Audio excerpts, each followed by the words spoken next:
Skin that smoke wagon and see what happens. How's that for a slice of fried gold? Oh, I'm sorry. I didn't know how this machine worked. It seems to run on some form of electricity. And it was wrong. It was a bad call, Ripley. It was a bad call. Bad call. Some are good for fighting, others for dying.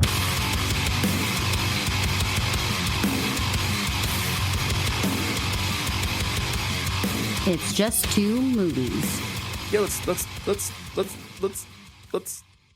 let's start. Welcome back to the show where I continuously outlive my shelf life. This is It's Just Two Movies. I'll be your host, Daniel King. In the studio with me this evening, Birdman. Hey. Hey, Oh, Dan. no, that was a heartbeat. No, fuck. It still counts because you're such a heartthrob. Oh, Although it's all of our young teen listeners I hope not. that are furries that are just way into birds, like a birdman, Bird peoples. A birdman. It's very erotic. So this podcast is about movies, though. Obviously, if you haven't caught on to that. Every week we watch two movies. One of them is a good, but probably usually critically played as a good film, and the other movie we watch, they have something in common, but the other one, hopefully, so bad it's good. Yeah. And this week, I think we're leveling out here. I think this week's a good combo. A good combo? Is that what you mean? Yeah, sorry. I had like 8 beers already and like 4 shots, so You're feeling saucy. I'm feeling good. Yeah. You got that gravy in you. I got that good gravy in me. That's what we should start saying that. Like if we're I got that good gravy in me. No, just like you got that gravy. If you're like drunk, You got that we should. That's our new slang. You got that gravy? You got that gravy in you. Hell yeah! What the Sigma, you know, or whatever the kids say. So you asked me if I had any movies that I wanted to, a specific movie that I wanted to do. Yeah, and I was like, "What about Looper?" And we were both like, "I don't really remember much." I don't remember like anything about Looper. I remember watching it when it came out, and I remember not being blown away by it. But I also remember like not being in the mindset of I'm gonna like really settle in and really pay attention to this. It was more like I don't know, we just probably rented it because it was new and we were probably drunk or like in the other room for half of it. You know what I mean? Yeah, because that's how you watch a movie. Yeah, You sometimes. go to another room.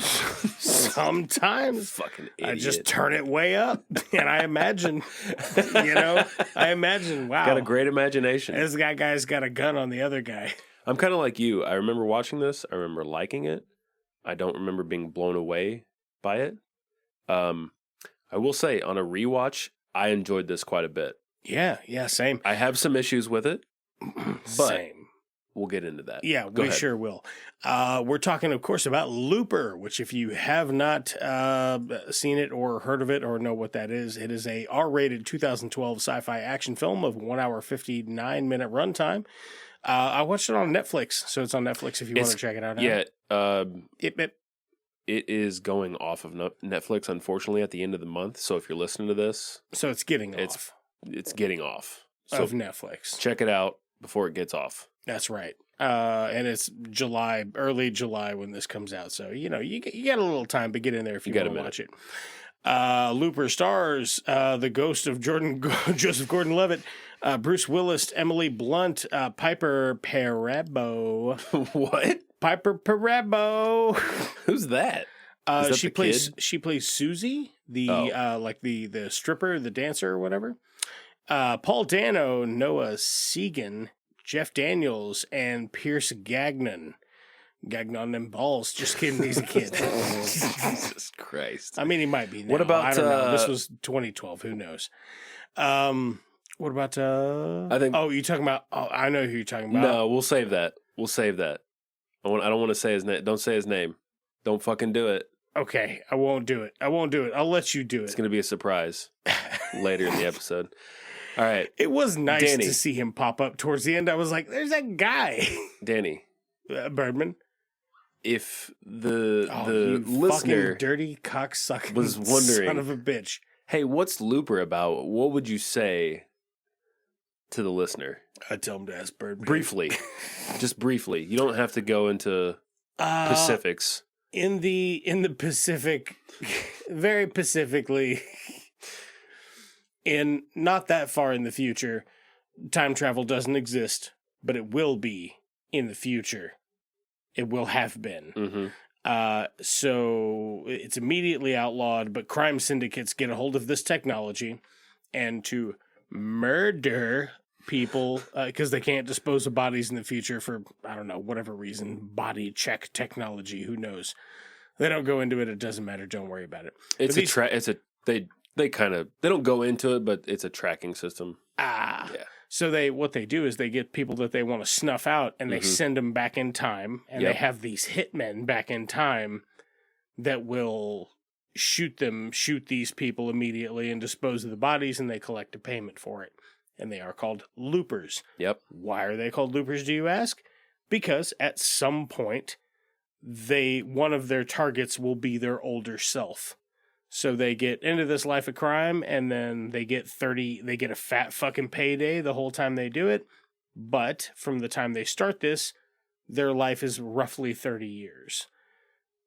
And until they're put in a bag and executed in the future, at which point they're shoved back in time and murdered by themselves. Basically, so you just went into it. But that's fine. Yeah. That's fine. I just wanted a brief. But you just went into it's just fine. Sorry, I went too far. No, you're good. I went too far. No, I was just going to add to that. Every looper has a contract, and like you said, if the looper makes it to the year 2074, they are sent back in time to be killed by themselves. By themselves. To close their loop. Close the loop. Yeah. Essentially. So that's what we're dealing with. That's the big chunk of it, really. And our boy, fucking Joseph Gordon-Levitt, by the way, he looks so weird in this. That's my biggest. Is that one of the biggest gripes? That's my biggest problem with the entire fucking film is just make it Joseph Gordon-Levitt. Yeah. Quit doing the weird thing that you're doing with his mouth or his upper lip or whatever, and he's like. He looks like he's dying, so he can kind of look like Bruce Willis. Just don't do any of that. They don't need to actually resemble each other because they still don't. Exactly.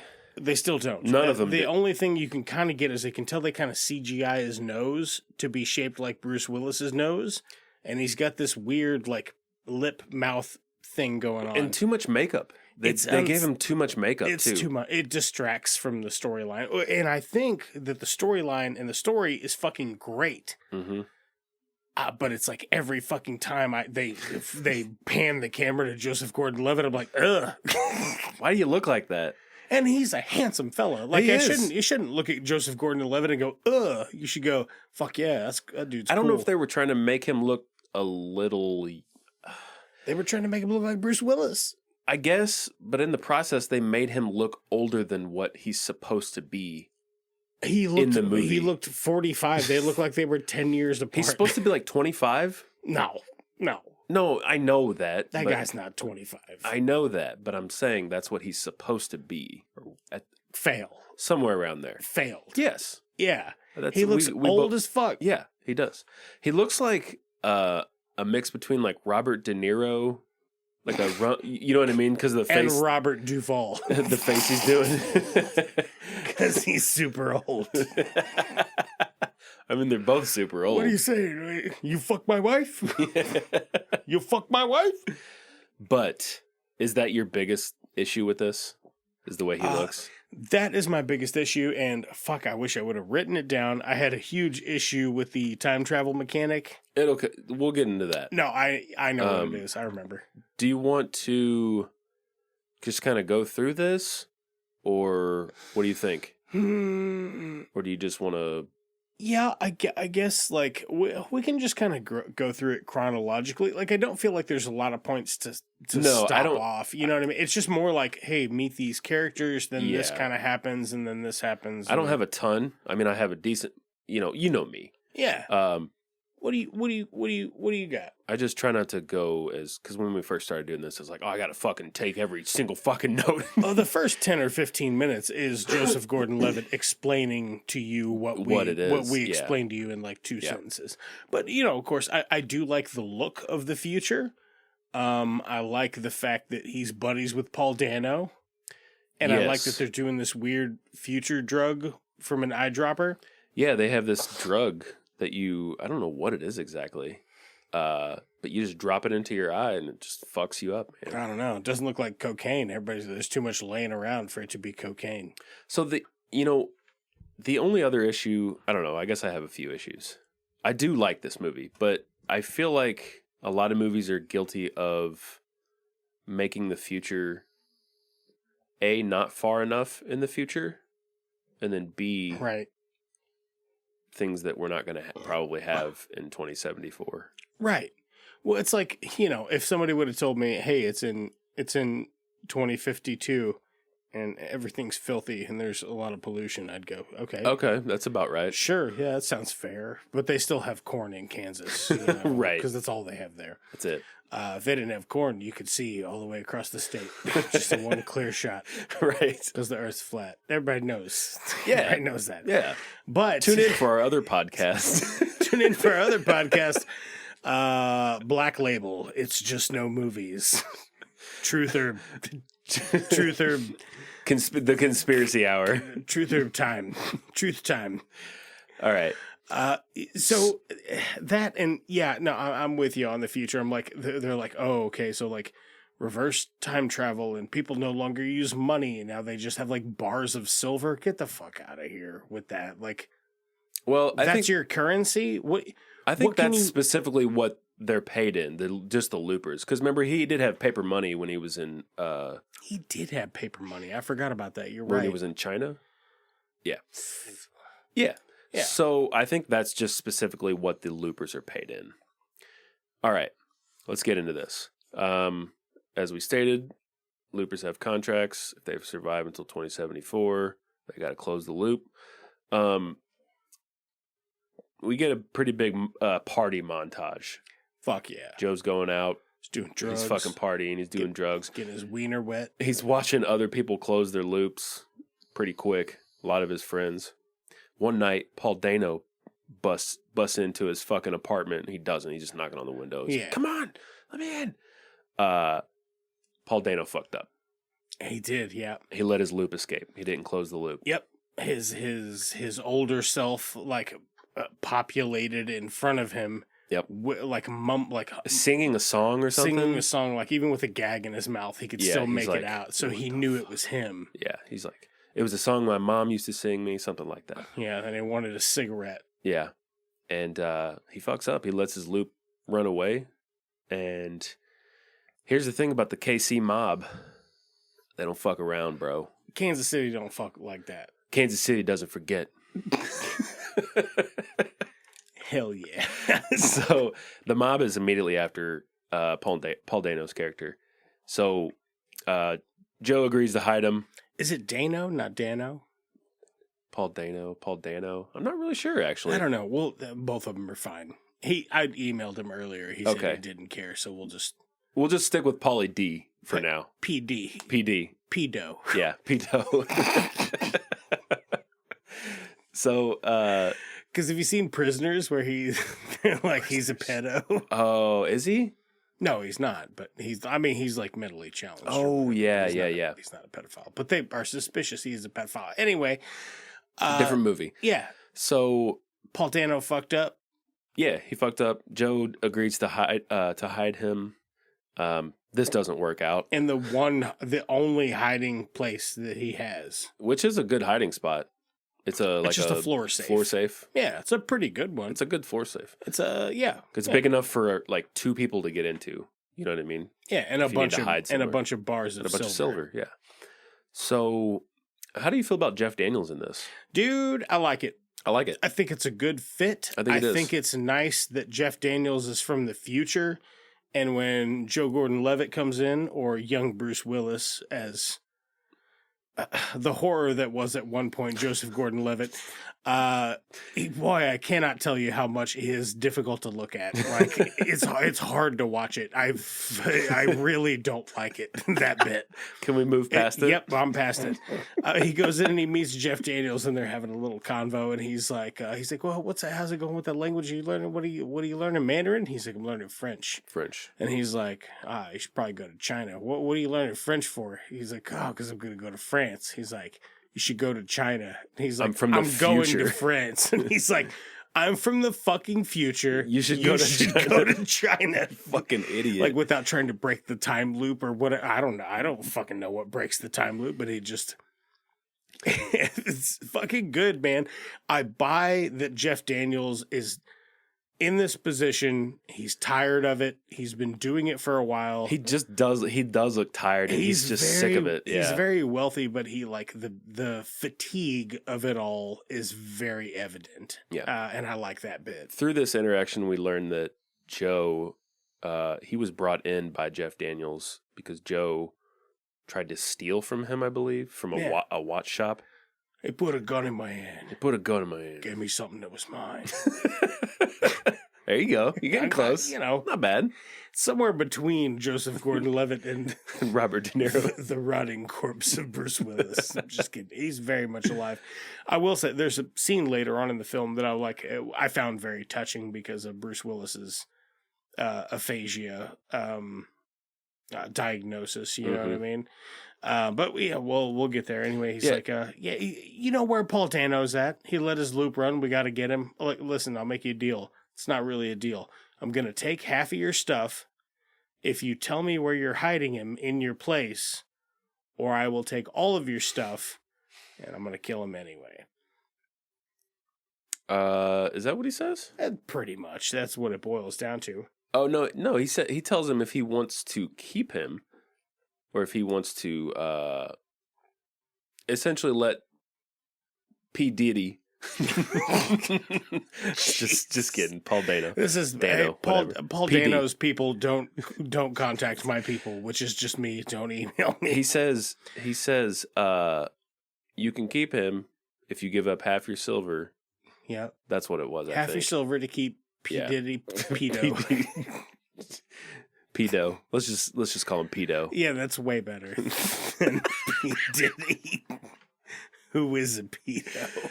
We're gonna go with PD. All right. So unfortunately, he gives up PD. Mm-hmm. Losing friends here. Yep. Losing a lot of friends here. Yep. How do you feel about? Okay, so we see future PD. Oh yeah, Paulie D, as I like to call him. P. Diddy. Stuff. And he's at a train yard, and all of a sudden writing appears on his skin. I fucking really like this bit. Older him, by the way, played by Frank Brennan. Mm-hmm. Yeah. I was immediately like, when he rolls up his sleeve and you can see the scar forming on his arm. I'm like, oh, that's fucking gnarly.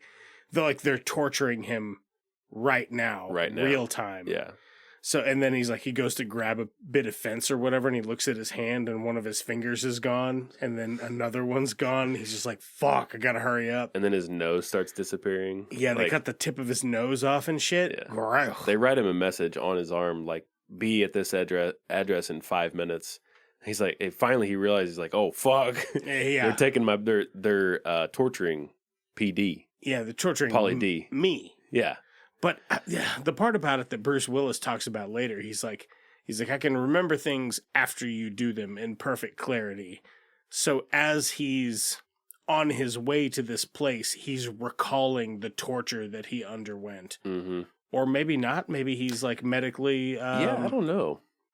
So it was funny. I was looking up time travel movies, and someone had a big issue with this. The fact that like that shows up when it does, I guess, on their skin. Mm-hmm.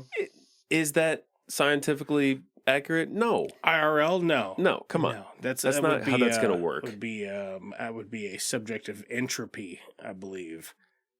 Because that future version of you is already within a different timeline, so that they're already split Yeah. split from each other or whatever. But timeline stuff aside. Yeah. For the moment, because there is a part where it breaks its own continuity multiple times that I have a problem with. Like, I can if you're gonna do your time travel mechanic and it's super wrong, I don't care, as long as you adhere to the rules of the thing that you put in your movie. Right. But they don't even do that. For the most part. For the most part. Yeah. That's the thing is, for me, it's just entertaining. Same. I don't, for something like this, I try not to think about it too much, I guess. A little bit of, I suspend disbelief for something that has a pretty good fucking plot. Yeah. A good story. For the most part, it's well acted. I think visually, this part with the guy and his scar and his disappearing fingers and his disappearing nose and shit, probably visually my second favorite part of the film. I was going to say, it looks pretty good. It looked real fucking good, which is part of why I'm so upset about the Joseph Gordon-Levitt thing, because they made the rest of it look pretty fucking impressive. Yeah, and then I get it. They have this other abomination, but you know what? They stuck to their guns. I will say that. They went, you know what? We're doing this the whole time. He looks like he's 48, but really he's 23 or whatever. Yeah. Okay, so eventually we get back to Joe. Mama. Old Joe. Yep. He's waiting for his next victim. Over at D's. He's waiting for his next victim out in the desert. Or not in the desert. It's just a field in Kansas somewhere. Turns out to be himself. He's late. He's fucking late. He does. Yeah. You know how you can tell it's himself? Because he shows up without a bag over his head. That's new. That's new, right? And he just fucking looks him square in the eyes and he's like, oh shit. He knows something's up. I like the move that Bruce Willis pulls. He turns around. Immediately turns around. Because every victim has like their payment in bars, like silver strapped or gold to their back. Whatever, strapped to their back. Yeah.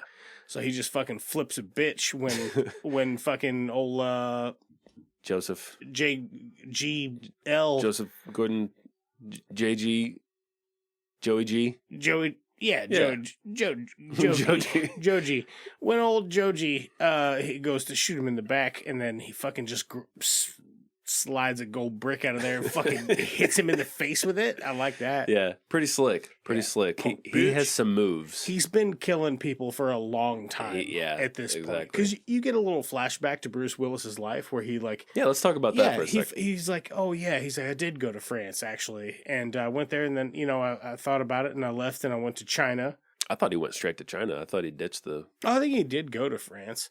And then he's doing crimes. He's doing a lot of crimes because he's running out of money. He ran out of money pretty quick in Shanghai. Yeah. I think by like year 6, he's out of money because he's just doing tons of drugs. Oh, fuck yeah. So he starts gangbanging.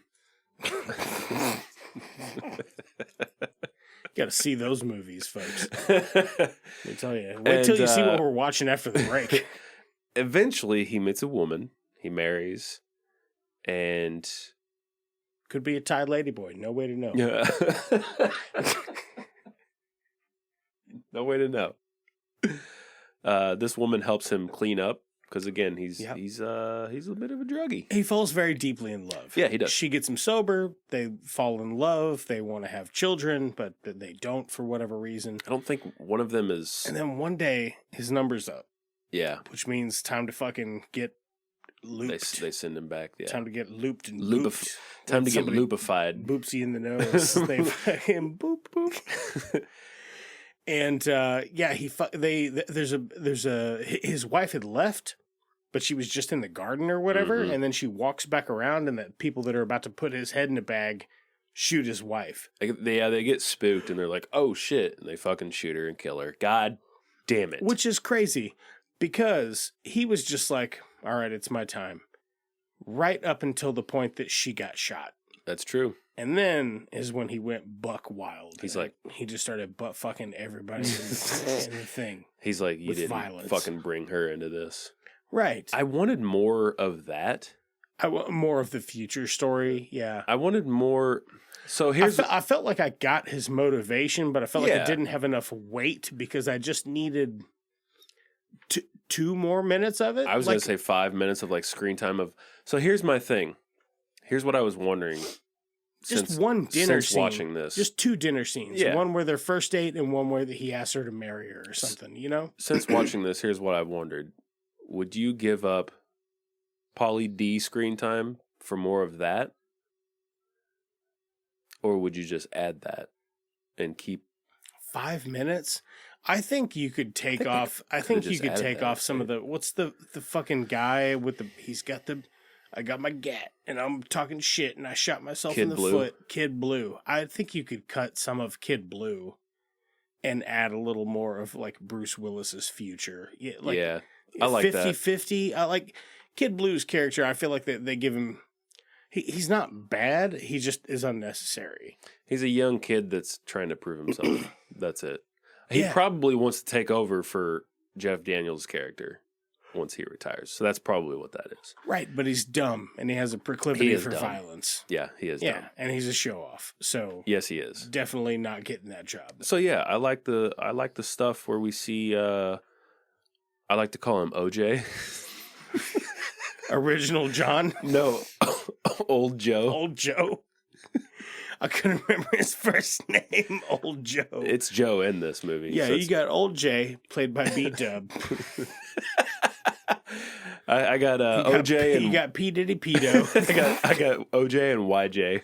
And you have Young Joe. The ghost of Joseph Gordon-Levitt. Oh, man.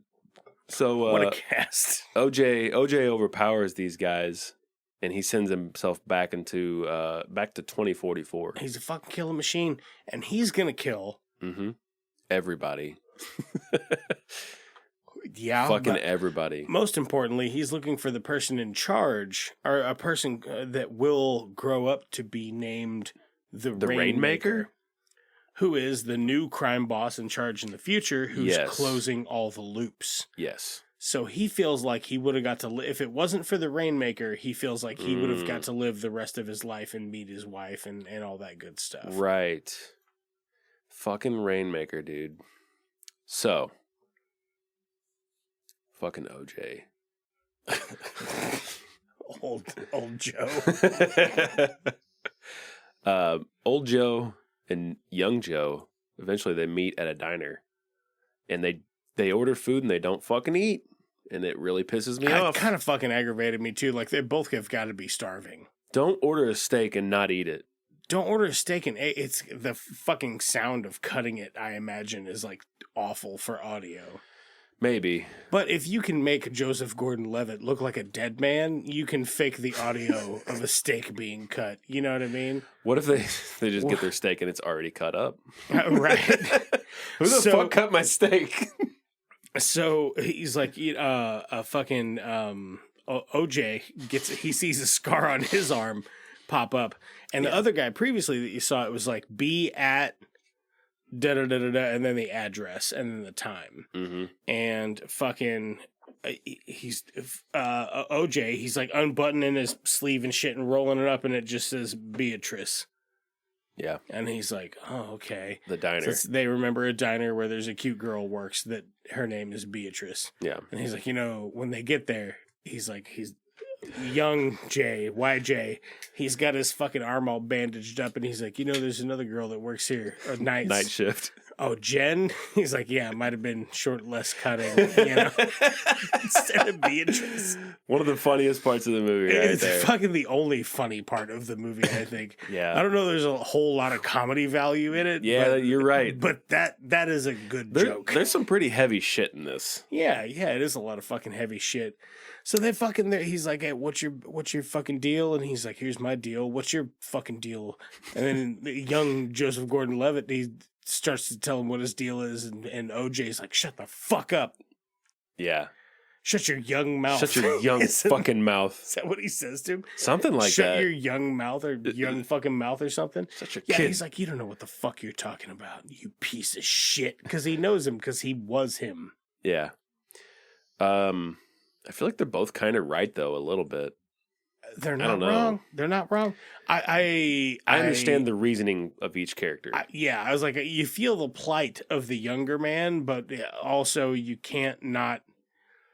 For the older man who has already done it and literally walked in those exact same, well, not the exact same steps. He doesn't remember meeting himself different. in a diner, you know? So OJ, he's got these. Do you remember how he gets these 3 addresses or whatever?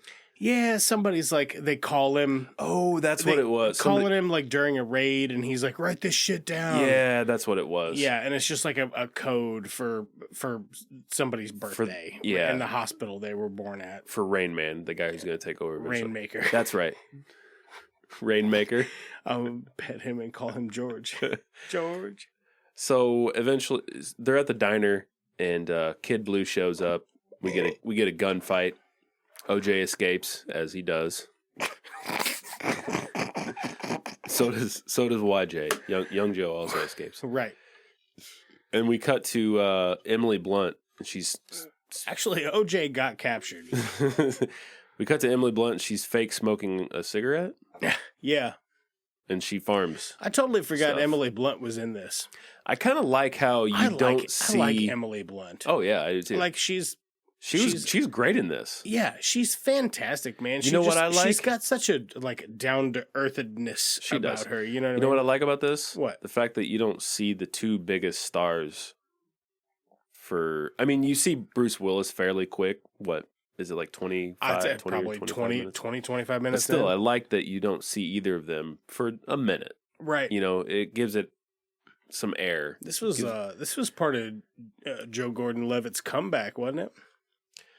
Like, was this the first big thing he was in before he was in other stuff, like that Christmas Seth Rogen movie or whatever? I don't know. I think this was kind of a part of his the height of his career. Ascension? Yeah. Ascension to Hollywood. Ascension Gordon-Levitt. Call me YJ. So yeah, we meet Emily Blunt's character, and she has a child. It's just the 2 of them. I like how she spots Joe in the cornfield. She's like, "What the fuck?" Takes a shotgun out there. She goes, "Hey, you fucking listen here. Get the fuck off my property. I don't want to hear you goddamn sob story. Yeah. Fucking homeless piece of shit. I'll fucking murder you." She does take him in though eventually. Because he's dying. Yeah, he is. He's dying. He's dying because he's fucking an addict, baby. Yeah, he's having withdrawals bad. Yeah. Withdrawals.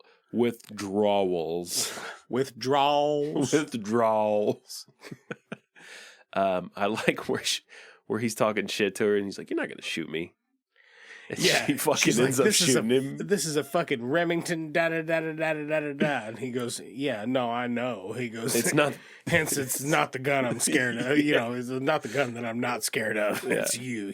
And then she just fucking shoots him in the chest. It takes her a minute, but she shoots because she. What happens is, she got fucking rock salt rounds. She got rock salt rounds in the gun. God damn, woman. That's fucking crazy. That's dirty as shit. But the reason she doesn't shoot him at first, but the reason she does shoot him is because she sees his map and it has her son's code on it, like where he was born, birthday and hospital code or whatever. Yeah, that's when she's like, "What the fuck?" Turns out her son can make it rain. Because he's the rainmaker. He's the rain man. He's the rain man. How many jelly beans are in that jar, my man? So in this world, is it Rain Man or Rainmaker? It's Rainmaker. Rain Man's the from Of Mice and Men. I just keep. Yeah, it's kind of better that way though. Totally works out. So in this world, we haven't talked about this yet. Some people are telepaths. And about the most they can do is float. They have telekinesis. Yeah, the most they can do is like float a quarter or whatever. But maybe this young man, maybe he has exponentially more power. Maybe he's like a Dark Phoenix. It's a Dark Phoenix situation. Wait, what? That's a Dark Phoenix situation. What is? The kid. The Oh, kid. Sid? Yeah, Sid. So Played by Pierce Gagnon. what? You talking about Rainmaker? Gagnon these balls. Stop. I'm kidding. It's terrible. Yeah, it turns out Sid is so much more powerful than, what was it? 10% of the population has telekinesis? It's not something like that? it's not many, but all they can do is like float a quarter Yeah, they can- or whatever. Dude, yeah. if I could fucking telekinesis move a fucking quarter, I would literally do nothing else for the rest of my life except for try to flex that muscle. Yeah. I would be like, oh my God. Mother of God. You can kind of tell, though, immediately that there's something with this kid, though, right? Because he's super fucking smart, first of all. Oh yeah. Because I don't remember a lot of little this movie. too smart. He is building a Two-way communicator, Yeah. like click radio. for Joe, because he Yeah. understands that YJ. YJ. He understands that Joe is up to something, and he's probably going to protect the farm. Yeah. So this kid's fucking smart. He's young, he's super young, but he's smart. Great acting by this little guy. Oh, he is fantastic. Whatever the direction he was given, it's just great. Yeah. You know what? I think did I miss some of the stuff with this? Did I say like What? when, directed by Rain Johnson? Box fuck, office. we didn't cover. Box office 176.5 million. By the way, for this flick, I didn't wonder cover what this the up budget front. was. I'm a little rusty. It's all right. Budget I don't have in front of me, but Yeah, no, we went through the cast, but yeah, I guess we forgot to. Budget was $30 million. God. Well, this made This money. made a lot then. of money. Yeah, plenty. Yeah, that's good. I remember it being a pretty BFD. That's big a fucking deal. Big friendly diet. Yeah.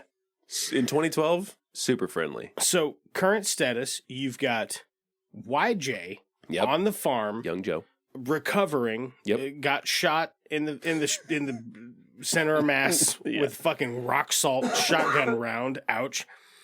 And you've got fucking OJ Yep. running amok in the city. He's got this map. It had 3 addresses on it, but YJ had ripped one of them off of the paper. And when they fought, yeah. And that's where he's got that paper. So OJ has only got 2 addresses left, and he's got to go kill those fucking kids because he knows one of these 3 kids is going to be the Rainmaker. How do you protect the future? Rain Man. Kill all 3 of them from Rain Man. Yep. Yeah, okay. Dustin Hoffman. Dude, when he fucking kills that first kid, Oh, man. pretty heavy of like just the 50-year-old man killing a child. Like Like, they don't show it, but you know it happens, and then he goes and fucking immediately throws Just up. like throws up and cries and shit, and he's like, I'm a bad person." And to which I would say, This shit's fucking heavy right there, dude. I was yeah, like, man. pretty gnarly. You gonna And then he keep goes- doing this? He goes and kills the second one, and the second I don't one, think he makes it. I don't think he kills the second one. the second one actually turns out to be no, he does. No, he doesn't. Turns out to be he doesn't. Are you googling that? I No, thought he we're- did. We're gonna get there. Okay. Well, it turns out to be the offspring of Piper Perabo, who is the dancer, I guess, like erotic dancer that YJ has a big crush on. Oh, that's her. The young girl is Susie. Piper. No, Piper Perabo. She's like the dancer in the beginning of the movie that he's like, you can tell YJ's got the hots for. Oh. That's her kid. So he's like, he sees her and he like takes He pause and he's like, recognizes. oh, fuck. Yeah. Yeah. Okay. Because he remembers her. Right. Yeah. Wow. I never forget a dame. You know, that kind of that kind of mentality, I guess. I don't know. I would, if it was somebody I literally hadn't seen in 40 years, I'd be like, I don't know who you are. Right. So Emily and YJ, they make a deal. He can stay in the barn, but he has to leave the kid alone. But the kid won't leave Joe alone, right? Yeah. He knows what's up. Yeah. and the kid keeps telling Joe that that's not his mom. He remembers his mom. She was killed, and he wasn't strong enough to save her. Oh, yeah. You finally get a little Emily Blunt backstory, and she's like, no, he's my son. She's like, I got pregnant, and I had him, and then I dropped him off with my sister because I wasn't ready to stop partying or whatever. Right. Everybody's a fucking drug addict. Everybody likes... Oh, that fucking eye drop shit must be fire, bro. You want to try to get a hold of some? I'm fucking... If you know what it is... You know a guy? You know an eye drop guy? I don't. We fucking... Here's what we do. We invent time travel. Okay. And then we go, I don't know, fucking 100 years in the future, and we get some drugs, and then we come back here, and then we do them before the political system's too corrupt, which is like any day now. In November? 10 years ago. Then we go back to 1985. Right. When the economy was still in good shape. I like the bit where Emily and Sid are studying. They're doing some maths. Oh, yeah. And they're just playing Sudoku. This is the first time you see Sid get upset and you see what happens. Yeah. And you can... Like the house starts shaking and Emily Blunt gets in a safe. She's terrified of him. Yeah, she is terrified. So this really shows you how powerful this kid is. You're like, oh, fuck, that's the fucking... Rainmaker. That's the Rain Man. Something's up with this kid. He's fucking Rain Man. You just look at a giant jar of jelly beans and he knows exactly how many are in there. So, I don't think that OJ kills the second kid because remember he gets trapped into... Remember, Kid Blue is there and he busts open the door. OJ busts open the door and he gets fucking... Not shot by Kid Blue, but tased, I believe. That's when he gets caught. Okay. So I don't think he kills the second kid. Oh, because they did have footage of him. Yes. Okay, gotcha. He spots him going to that woman's house. But I want to talk about... There's a lot going on here, but I want to talk about a wild Garrett Dillahunt appears. Dude, I loved it when there's a parapapap at the door. Yep. And it's Garrett Dillahunt, and he's like... Shows up at the farm. Howdy, ma'am. I was wondering if I'm looking for an associate of mine. About it, just charming as all fuck, you know what I mean? Yeah. But also kind of creepy. He is like... He's charming, like, but weirdly like creepy, but I would probably let him in my house and then be like, you need to get the fuck out of my house. And then when he was like, immediately no, I just would bum rush him. And he'd murder me because he's huge. Yeah. I like that he's in this. I like that role for him.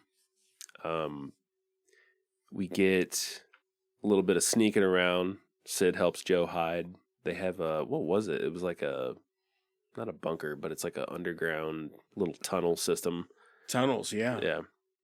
Yeah. They hide in there. But Garrett Dillahunt, he leaves, but then he comes back. So I don't know if he knew. I don't know what that wasn't really explained. I guess he knew. It's Garrett Dillahunt. He knew something was up. You know what I mean? That's why he's like, all right, well, I'm sure on the inside of the house he's like, all right, no, ma'am. I like how he was like, I took the liberty of searching your barn.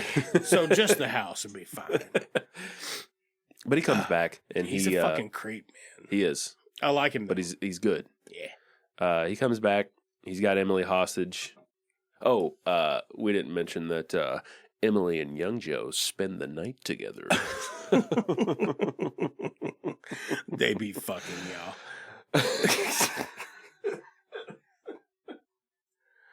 She was throwing it back, and he was like, oh, yeah, I can't make the face. Because if I could, that would be unnatural, you know? Right. Oh, God. I kind of wish it was more graphic so they would try to show his O face with that horrible CGI layer or whatever the fuck that is. No, you can't get too sweaty. The makeup will start running. I don't know how to make my face do the thing that his is doing. Dillahunt shows back up. He's got Emily hostage. The boy Sid starts coming down the stairs. He trips. Yep. And he just goes full on fucking Magneto after he hits the floor. Dude. Because fucking YJ, young Joseph Gordon-Levitt, he's trying to grab the kid, and Emily Blunt spears Joseph Gordon-Levitt out of the way. Out the door. Out the door. Because she knows what's about to go down. Yeah. everything in the room fucking elevates, and Joseph Gordon-Levitt's looking, and the fucking guy, Jared Dillahunt, he's just in the air, and all of his blood just starts to come out, and he's like, the Rain Man. Dude, that part gave me fucking chills. I did like that. When That is my favorite visual part of the film. Yeah. Like when he's like, "Oh fuck, Rain Man," when Garrett Dillahunt, and it's just the blood just starts coming out of him. I'm like, "Oh Jesus Christ!" It's brutal. There are some really good looking things in this film. Yeah. But not Joseph Gordon-Levitt's face. No, it's so bad, dude. It's so bad, and I can't tell you how much it's front and center for most of the movie. Okay. So yeah, Dilly goes splat. Emily saves Joe from the blat. Oh hell yeah. And then fucking Kid Blue, he's coming. He's got a hover bike, and then there's a big gunfight. There's a cool car flip. I do like the car flip. And then what car flip? Okay, so old OJ is now on his way to kill the kid. Yeah, he's fucking coming. Yeah. Blue Scooter. He's coming to kill OJ and YJ. Yep. YJ is trying to protect EB. And the kid. CD. And CD. These nuts.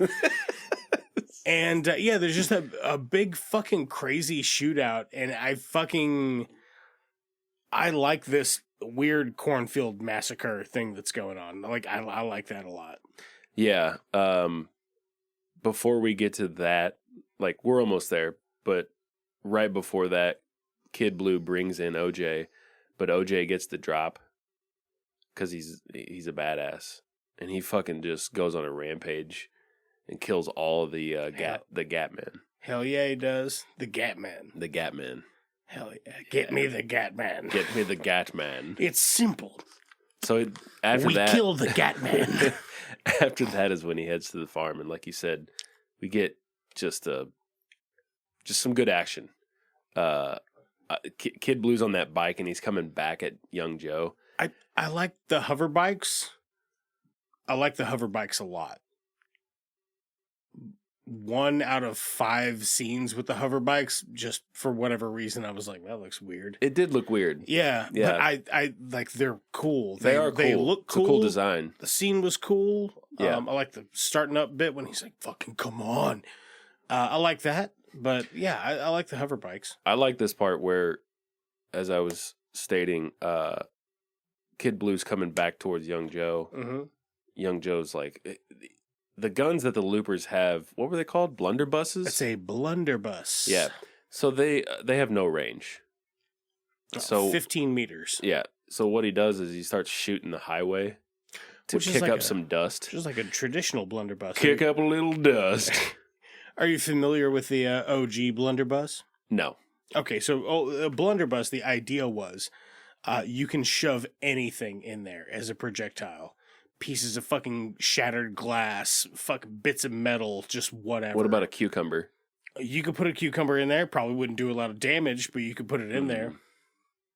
Chickpeas. Watch out. Or beans, unrinsed beans. Fuck, bro. Fuck. But that's dipping into your rations. So, use your discretion advice. What if you just filled it with hacky sacks? Would the recipient have to kick up a sack? They would have to kick that. Yeah, they would have to kick that sack real hard and real fast, though, because at 15 yards, it's killer. That's true. Yeah, but that was the original blunderbuss. It was a gun. It had a black powder charged round, but it would just eject whatever you had in it. And the range was fucking god awful because it was just a big scatter shot.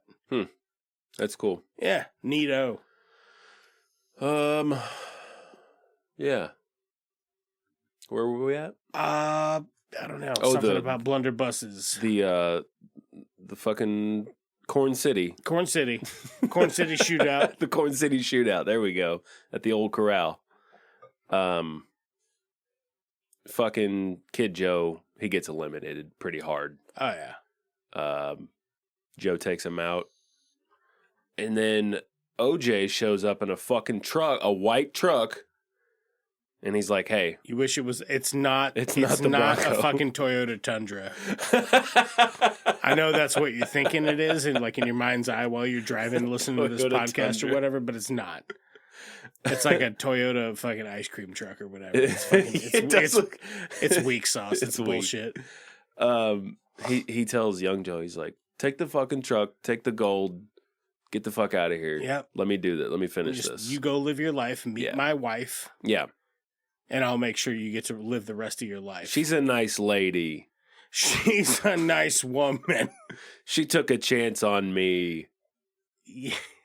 So I don't know. It's weird that he would just like, because I would think if I were YJ in that situation and OJ is just like, here's a bunch of money, just like, fuck off, let me kill this kid. You're going to have a nice life. And I'm going to make sure you get to live all of it. Yeah. I'd be like, okay, well, who knows better than me? Literally nobody. I'm the smartest man alive. You know, it's that conscience coming to eat you. Mm-hmm. That's all it is. I'm coming to get you. That's all it is. So they're having the shootout. Fucking YJ's out, and OJ is encroaching on the fucking on the kiddo. Yeah, and on Sid. He raises up that gun. He fucking takes a shot at old Sid Vicious. And Sid Vicious deflects the bullet and just gets his cheek grazed. And he gets up and he's like, "Hurrah!" He's fucking pissed.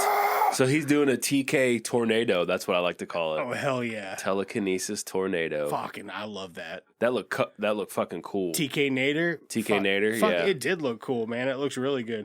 And it's just, I like the way they give the gravitas to like, all this shit like floating and spinning around in the air, just like little tiny bits, little pieces of bits of stuff. It would fuck you up. You know what I mean? Like it would just... At the rate of, yeah. Yeah. Yeah.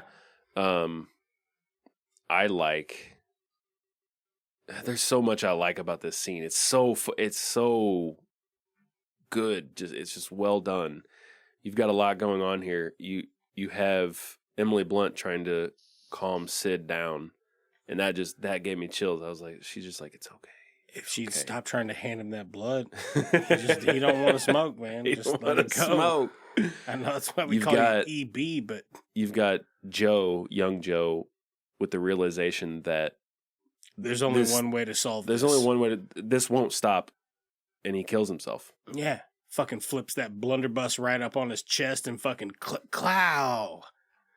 And then fucking old Juice is like... He disappears. Bloop. Which, like, in the heat of all this stuff, I get why they... Given their time control rules that they've placed on this film, I get that he would just not exist anymore. But it would have been, given the rules, it would have been instantaneous, and also it is hilarious that he's just standing there and then he's like, boop. Do you think it would have been instantaneous? I think it would have been. I don't think there would have been time for a reaction. What if Joe doesn't given those rules? What if Joe doesn't immediately die though? What if those few seconds that he's just standing there? It takes that could be true. Yeah, 2 seconds or 3, whatever. Yeah, whatever it was. Yeah. Okay, well, like I know he shot himself in the chest, but I'm just saying, like that actually makes way more sense. That's kind of how I saw it. What I would think would have been here's my problem with the time travel. That is essentially the end of the movie. Yeah. I like. We get basically it's Joe explaining this though, and I like that. He's like, he kind of says, I looked into the future. And I saw a mother who would die for her son. Yeah. I saw a man who would die for his wife. Yeah.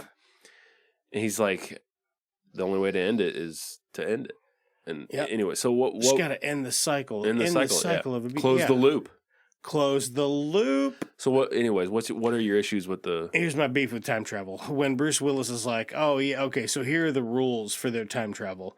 When Bruce Willis is like, "I don't remember the things that you have done right up until the moment you do them, and then I remember them with stunning clarity." So the whole time that young Jay is at the farm with Emily Blunt and this kid, and he knows that that's a new piece of his. He knows that that's a new piece of his knowledge. He knows that he's only missing one piece of the map. He knows that young Juice has it. He would just go there first. That's what I thought. He would just go there first, especially when he saw fucking Jared Dillahunt get fucking Rain Manned. He would know. He'd be like, that's for sure the fucking kid, and they just don't say anything about it. I think the only issue is he's only getting glimpses of what young Joe is.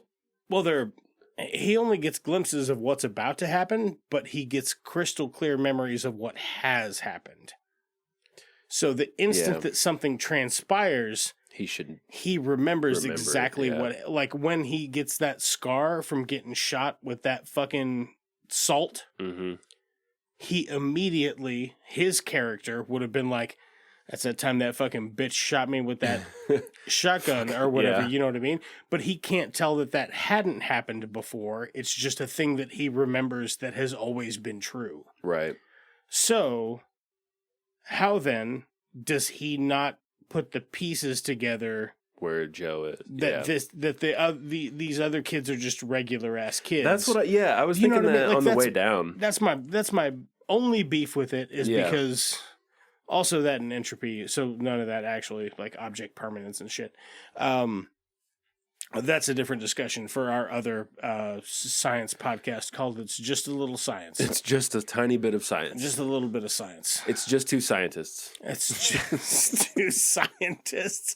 We should do it. We'll do a edutainment episode someday. All right, we'll do it. Yeah, there are some issues with this. But it's just a fun film, I think. I'm glad we revisited this. Absolutely agree. And I tell you what, one of the things I had the most fun with while watching it is probably one of the things I hated the most about it. And it's just the weird CGI stuff they did to Joseph Gordon-Levitt because it looks good. Like, it doesn't look good. It looks horrible, but it only looks horrible because I already know what Joseph Gordon-Levitt looks like. If they would have got somebody who had never been in another movie, I would have been like, Jesus Christ, this guy looks like Bruce Willis. Do you know what I mean? Like just any other dude, anybody else. Oh, man. Fucking weird. Weird that they just got like one of the like GQ good looking dudes on the planet. You know what I mean? To just be like, we're going to make you look like somebody else. Why would you do that? Why wouldn't you make Bruce Willis look like young me? You didn't even really need to do any. No, you didn't. Just be like, this is what yourself. He looked like when he was older. Because look at Paul Dano. Paul Dano.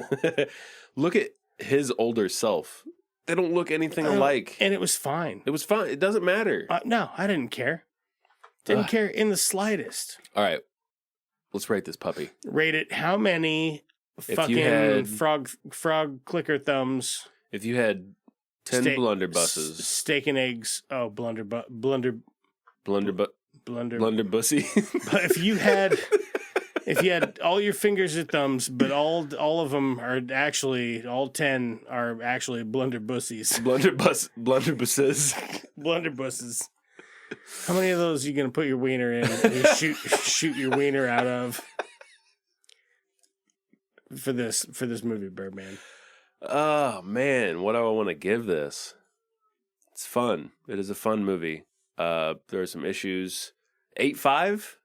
Does that sound appropriate? Yeah, that sounds appropriate to me. I was going to go 7.5. Okay. I was going to go 7.5. Like, I really fucking liked it. I struggled a lot with the facial CGI or prosthetic. I don't know if that's practical or if that's... what it is. Yeah, it's not... I don't love it, though. It just doesn't work. You don't Joseph Gordon-Levitt? I don't Joseph Gordon-Levitt. That's right. But you know what? Hopefully I do Joseph Gordon-Love the next thing we watch, which is going to be Beastmaster 2, Through the Portal of Time. We'll be right back. Here's a word from our sponsor. Ooh,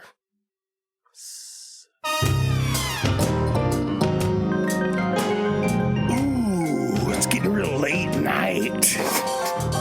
Maybe like 3 a.m. Could use a little something else, maybe something kind of sweet. Oh, fuck. I can't cut this, so we got like it's a one and done situation. Ooh. I'm gonna just whip out my phone here and go to 3amsweets.com. Oh, God. But then the wind blew in. I entered a code. Cum joke. Ooh, 25% off. This is a real ad. Please send some business to 3amsweets.com. Hell yeah.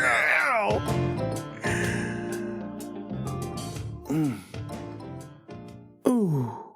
That's it.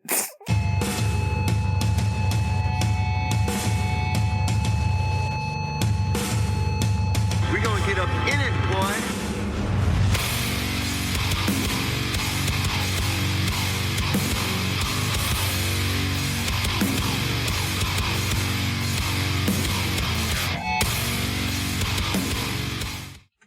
All right, we're back. We're back. Can I get one more just for the... Yeah. Yeah, all right, nice. We're back. We watched Beastmaster 2, Through the Portal of Time, which is a PG-13 1991 action-adventure, 1 hour, 47-minute runtime, which is irresponsible. It's got a 4.1 out of 10 on IMDb, 20% on Rotten Tomatoes, directed by Silvio Tabet. Release date February 1991 in the U.S. A budget of $6 million US. Stars Mark Singer, Wings Hauser, Sarah Douglas, Carrie Werner, James Avery, Robert Zadar, David Serra, Lawrence Dobkin, and there's one more I want to pull out here. Michael Berryman is also in this briefly. Which was pretty cool because we've seen Michael Berryman in a lot of stuff that we've covered. Have we? Yeah. Oh yeah. Is this guy? Who's this guy? Let me get a picture. This guy. Oh yeah. Yeah, he's in tons of movies we've covered. He's everywhere. That guy. Dan, what is Beastmaster 2 about? Bird, what would you say Beastmaster 2, The Portal Through Time is about if you were telling somebody? And you can spoil it if you want. It doesn't matter. You. You're the bird, okay? I'm the Beastmaster. I'll fuck you for it. It's about traveling through time. And it's about so much more than that, too. Beastmaster, he lives in a parallel dimension, all right? Don't even worry about it. And they make a portal. The portal goes to L.A. in 1991. And then maybe a bad guy and Beastmaster and a girl from the early 90s, they all team up and save the universe. Beastmaster has to stop his evil brother from stealing an atomic bomb and turning their native land into a desert. A worse desert. A worse desert. Because it's already a desert. Fuck me, a bunch of stuff about this is stupid as shit. I can't wait. So, all right, we're going to go ahead and get into it. If you didn't know what these things had in common, obviously it's time travel. Time travel. Except this is dimension travel. Yeah, we kind of... Not time travel, but time travel literally is in the title of it.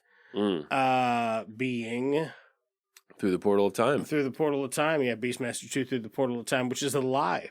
So I think we all could probably sue you think? Silvio Tibet and just be like, hey, listen, nobody traveled through time here.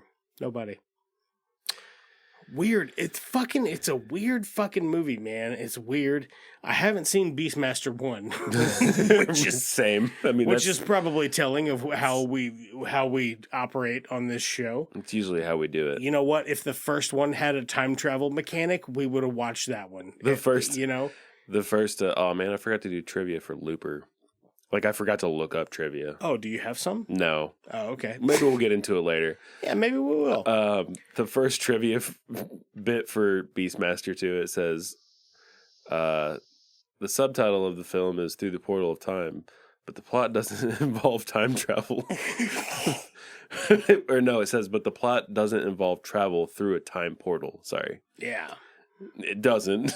No, it doesn't. Fucking not at all. stupid. Because they're not going through time. They're going through like different dimensions. They do go through a portal, though. I'll give them that. So there's a portal involved. They are halfway there. You know. This was not as fun as I hoped. I had quite a bit of fun with this. However, I really wish we could have found a sharper. Man. I wish we could have found a sharper version. It was a little blurry. Couldn't rent it fucking anywhere, but we found it on YouTube. Here's the okay. Here's what I want to talk about for a second. Okay. Before we really get into this. Okay. I think it would have been easier. So we found a bunch of time travel movies, but none of them are streaming. I think it would have been easier to invent a time travel machine, travel back to when streaming started and everything was on streaming. Yeah. Like 2007. Yep. 2007, 2008. Maybe 2010. I'll go 2010. Ripped it off of Netflix. Yep. Put it on a thumb drive. A thumb drive. I mean, it would have to be for this show, right? Oh, it's gonna be a thumb drive. Can't put it on a flash drive. It wouldn't make any sense. No. Silly how many good movies, not good, but fun-looking movies, bad movies we found that were not streamed. I mean, we named off 15 movies maybe. Ridiculous. That we couldn't we had a list watch. we had a list of 15 or 20 going there for a fucking hot minute, and we couldn't find find one to any of watch. them. And I found this one on YouTube. Which is unfortunate. And we did all that so we didn't have to watch one of those last gasp Bruce Willis movies. Yeah. Man. I checked they're not exaggerating. There are like 20. Yeah. And I checked all of them. Just cash grab. And you know what? I watched one or two of them, and he's in the film for about like 2.5 minutes. Like he probably shot all of those in 6 months. Yeah. Like, man, it's fucking super nothing. sad what happened with Bruce Willis. Well, oh shit, I forgot to bring this up previously. There's not a whole lot to say about Beastmaster. I'll get into it, but for a moment, I'm gonna backtrack to Looper.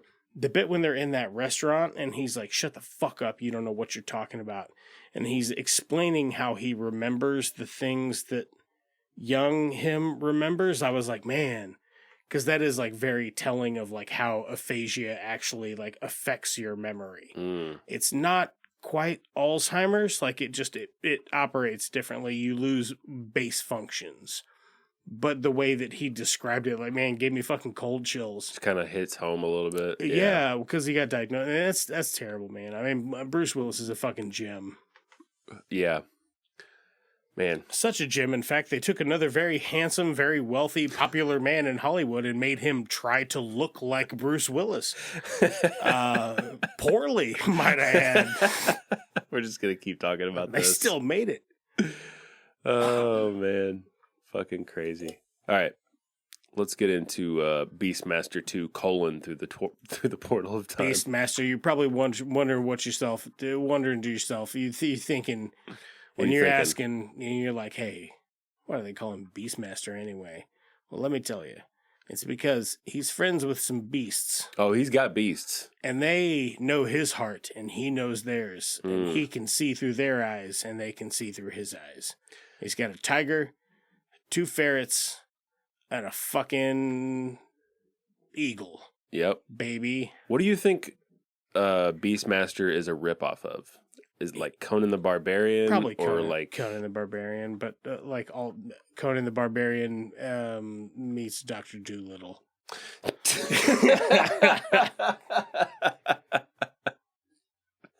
Yeah. If you hear some weird popping and shit, my neighbors own like a firework place, and they shoot off fireworks. It's the 3rd of July, so you'll hear some little pops and stuff in the background if I can't bleed them out. So sorry. Happy 3rd. Happy 3rd, America. Yeah, this is a movie for sure. Yeah. Danny, you want to run through this and like Okay. 3 minutes. He's got his animals, and they open a portal, and they're like, hey, this witch, she's like, man, look at it in there. And he's like, Sorceress. great, give it to me, witch. Sorceress. Witch. There's a part where they're like, what sorcery is this? Just garden variety sorcery, That's man. what we're like, it's just regular sorcery. It's just the standard kind, actually. All right, sorry, go ahead. So she opens this portal, and she's like, man, look in this portal. And he's like, yeah, it looks pretty fucking juicy, baby. Let me get in there. And she's like, can't do that till you make me wifey. And he's like, oh, no, that's Cap. And then a lady drives her fucking, an idiot drives a convertible through there. And then she's like, oh no, Beastmaster. And they team up. And then they're walking through the desert to get to the western region Of... Yeah, she's like, where are we? He's like, we're in the western region. Dude, I haven't heard you laugh that hard in a while. It wasn't funny. Losing my But I was like, why is he laughing so hard? I'd be like if I was walking somewhere with somebody and they go, where are we? And I would just go, the Midwest. So, like, could you be any more specific? You know what I mean? It is funny. The western region. Where of are what? we? North America. Come on. Earth. What was the name of the fucking... Oh, God. The name of the planet or wherever. Dude, their fucking sci-fi names were pretty dope, but also very forgettable. Were they, though? Because we don't remember them. All right, let me look it up on... Yeah, but you're talking about it. Oh, I'm talking about it. Let me look it up. That's how they get you. Wiki. Okay. We got Dar. Oh, yeah. That's Dar. That's the Beastmaster. He's the Beastmaster. Oh, yeah, hell yeah. No Dar. Arklon? Arklon? Who's that's his half-brother. His evil half-brother. Yep. That's got like a Phantom of the Opera blackface thing going on. Yeah, he's got Phantom of the Opera face. Yeah. Phantom of the Opera blackface. Fuck it's weird. Yeah. We have the sorceress Lorana. Oh, yeah. Lorana, maybe? The witch. The witch. So Dar's animals are Ra, Kodo, Podo. Kodo and Podo are the ferrets, in case you're wondering. And Shirak? Shirak's the bird. So whatever the first one was is the tiger. I gotta say, that tiger, tame as fuck. And I legit was impressed with a lot of the animal handling. Now, I don't know if those animals were mistreated on the set or whatever. I don't fucking know. I'm not trying to die on that hill. But in this movie, it's like cool. It's cool to see. Probably like my favorite part, actually, was like the animal shots. Some of it looked all right. Yeah, I thought most of it I was like pretty impressed with the animal handling itself. But for a bunch of the shots, it's like, I know a common like command or something you can get a tiger to do is just to lay down. And there's a ton of shots where that's just it's just the tiger laying down. Just the tiger laying down. I can't find the name of the planet or their dimension. Their dimension, whatever. Uroth. Uroth. I thought it also started with an A, but it's Earth with a U. Is that what it is? URTH.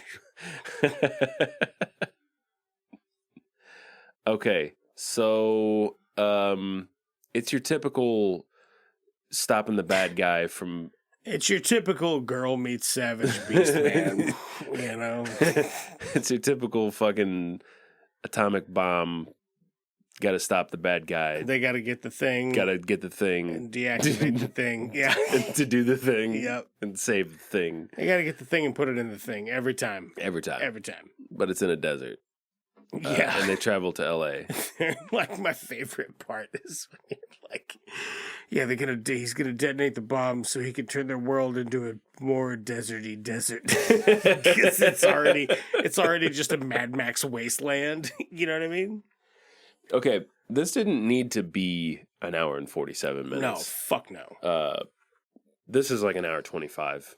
They could have cut so much of this. They spent so much time doing a chase scene in L.A. that we tuned out for a while. They made a lot of good use of a lot of the time that they did fill, but I agree with you. A lot of it was just needless. It's just padding. Yeah. But it's padding without, like, somebody chewing scenery. You know what I mean? There's not a bit where somebody just, like, looks out over a landscape for a minute and a half. So I'll give it that. I mean, I don't mind people looking over a landscape. I do after a certain amount of time. If it looks good, is it a good looking landscape? Just show me the landscape. I don't need to see the guy on the landscape looking at the landscape going, "Oh, this is a good landscape." Have you seen did you see the poster for this movie? No, is it badass? Did that flip? Not yet. You might have to set it down. Oh, I mean, nope, it said no. It said no. It said I'm not flipping. I'm not fucking flipping. Oh, there it goes. Oh my god, that poster's horny as fuck. It's pretty sick, isn't Yeah, it? that's actually pretty badass. I kind of want that. Just the car coming. Yeah, we might have to get that for the studio. That's a fucking goodie. The poster, That's a really good poster. The poster is cooler than the movie. The poster is cooler than the movie, I think. The dumb girl routine. I hate the rich girl. It's so beat up, dude. Bad. I hate it. It's terrible. Yeah. I don't know. It's just. What did I say while we were watching this to get? What are you, some kind of zookeeper? Yeah, just the cheesiest fucking lines, like, ugh. Oh, I was saying we should do a modern day remake and get John Cena as Beastmaster. As Beastmaster? Oh, that'd be good. Make it a comedy. I'd probably get Kristen Wiig. Yeah, I mean, like Kristen Wiig or a what's the gal's name? The brunette from Community.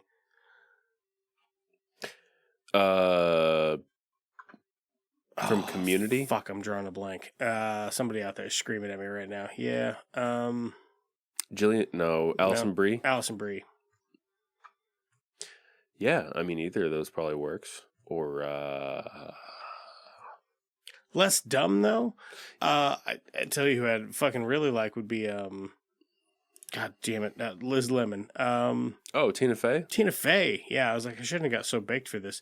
Tina Fey and John Cena would fucking knock this out of the park. That would be funny. That'd be super funny. Yep. I like that. And then, who do we get to play the half brother? Fucking Mike Myers. What? Just the opposite of. Man, John Cena can do comedy, man. I think he could really lean into the action comedy portion of this. You know what I mean? Action sci-fi comedy. I think this could be great. Sure. Who's the who would you get for his half brother? I'm not. Okay, I was sold hoping on Mike Myers. I was hoping you weren't serious about that. Nah, it just popped out. For a bad guy, evil half brother, but it should be someone that does not look like John Cena at all. Danny McBride. Yes, that's it. Yep, we got it. But they both are like just mad talking shit on each other like all the time. I like it. I like it. Damn, I love that'd be good. Who do you get for the tiger?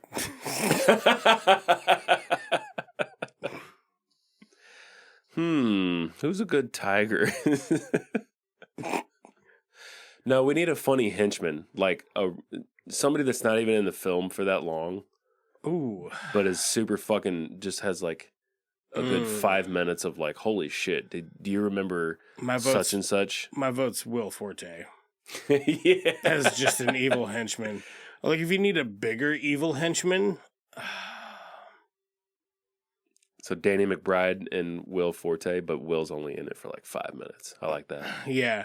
But he's super memorable. You're like, man, you remember Will Forte? He's the Robert Zadar, because Robert Zadar's character, he like takes a cop's uniform and just pretends he's a cop, which is maybe an homage to fucking Psycho Cop or whatever those movies were.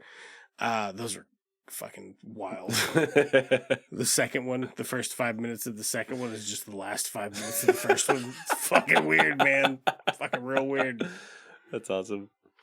Were there any other important parts? Him and his beasts, they get arrested, they escape the cops, they find the girl, they go to her house, they recoup, they fucking find the guy, they take the magic spear or whatever, and they save the day. And that's the end of it. And Boom. she's like, "Oh, Beastmaster, do you want some of this pussy?" And he's like, "I can't. I have to go." And then he goes, because it's PG-13. And then he goes back to his... She's like, "You think you'll come back someday?" And he boops her on the nose and fucking he's out.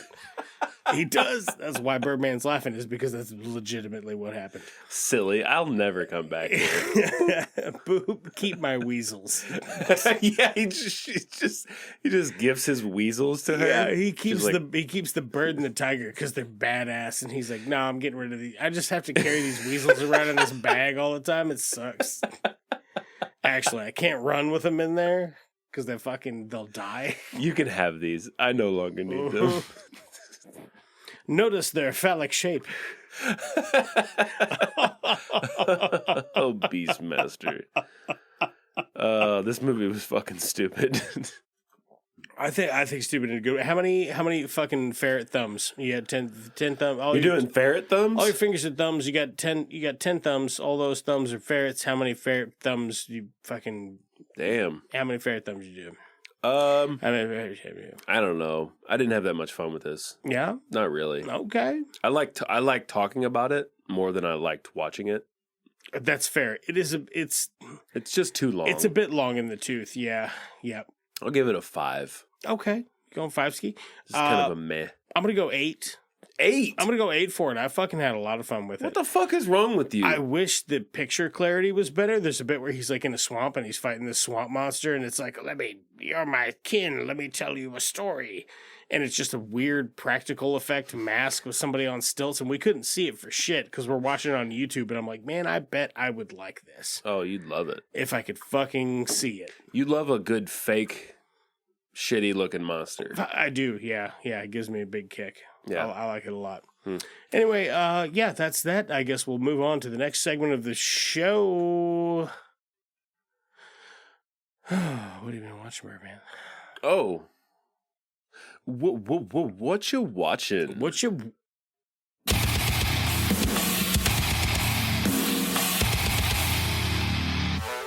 Hey, what you watching? Watching? Not a lot. As far as watching, like actually watching things. Okay. Gaming, per usual. Oh, yeah? What you been gaming? Played Prince of Persia, The Lost Crown. Who? P.O.P. TLC? You know it. You down with P.O.P.? I'm down with P.O.P. You done with TLC? You fucking, Alicia messaged you and she's like, "Oh, what game would Danny like?" What games Danny And you're want? like, he'd like P.O.P. Yeah. TOC. Do you like it? Yeah, I do. I got to the like lion boss with the scorpion tail, and I can't beat him, but I will. I just need some pracky. You have to. Or do I have to go back? There is some going back, but I will say you need to save up to upgrade your gear in this game. Like it's a must to beat the bigger bosses. I got 4 amulets, but I've only got a couple of Athra moves. Yeah, you need to explore. I would say probably explore a lot. There will be areas that you cannot reach. You'll just come back to them. But what's cool about it is you can take pictures of areas, and you'll be like, "Oh shit, yeah, I need to go back to that." That's that fucking place, bruh. It's pretty cool. Great side scroller, super fun. Combat is great. Story's pretty good.